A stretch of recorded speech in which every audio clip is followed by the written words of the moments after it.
Nuestros queridos jubilados. Muchas Esperemos. gracias. De nada. Me traslado para recibir a nuestra invitada. ¿Cómo estás? Buenas noches. Ustedes Hola, saben que mañana es un día muy importante porque Nicolás Maduro, presidente de Venezuela, va a asumir su segundo mandato en medio de una polémica absoluta. Por eso hemos invitado a Tamara Tarasiuk, investigadora de Human Rights Watch. ¿Dije bien tu apellido? Perfecto. Tamara, bueno, muchas gracias por estar con nosotros. Hay toda una polémica instalada por las declaraciones que hace el propio Maduro, por esta división que se está dando de muchos países, ¿no? y de muchos presidentes. ¿Qué va a pasar mañana? Contanos.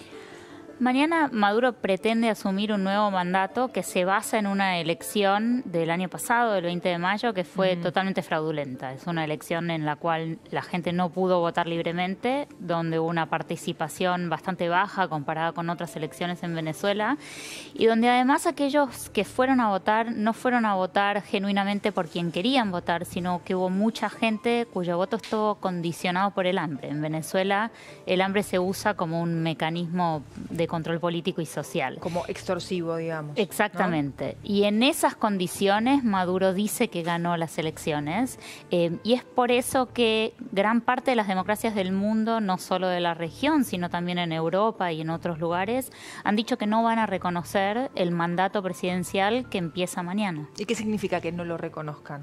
Habrá que ver en la práctica eso, claro, en qué se traduce. ¿cómo se lleva a cabo? Es posible que requieran que se vuelva a confirmar los embajadores que fueron enviados a distintos países, por ejemplo.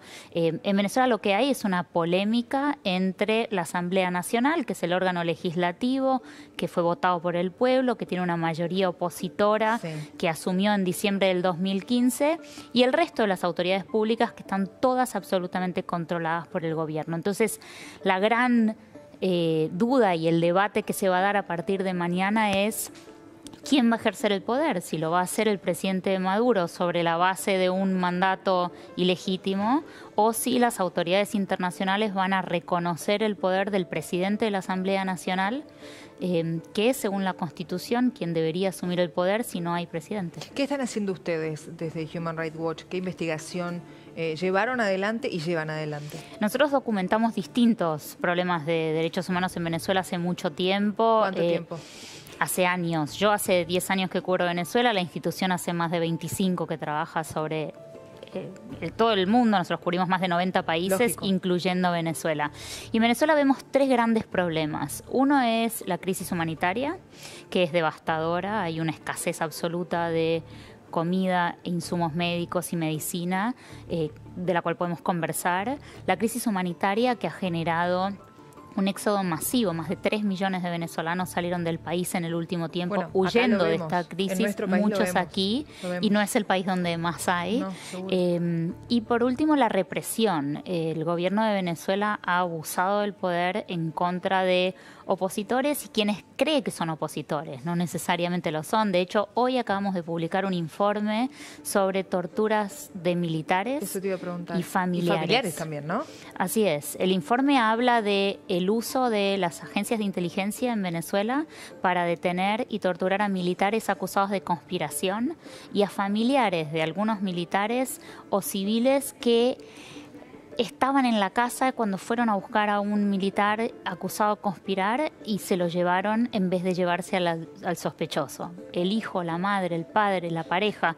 Y son personas que son detenidas y torturadas con técnicas espantosas como shocks eléctricos, golpizas brutales, amenazas de muerte, para obtener información sobre el paradero de estos supuestos conspiradores. Es tremendo todo lo que contás. Lo es, y es importante resaltar, por un lado, que las torturas siguen, porque la tapa de los diarios del último tiempo, cuando hablan de Venezuela, hablan de la crisis humanitaria y de la crisis de refugiados, que son gravísimas, pero no hay que olvidarse que la represión sigue vigente y es porque el gobierno debe aferrarse al poder con la brutalidad, porque es lo único que le queda. ¿Qué opinas de lo que dijo hace algunas horas sobre el presidente de la Nación, Mauricio Macri, que es el destructor de la Argentina? Bueno, Es un poco payasesco el presidente de Venezuela cuando sale en televisión. Digamos, hay un montón de ironías en ese discurso.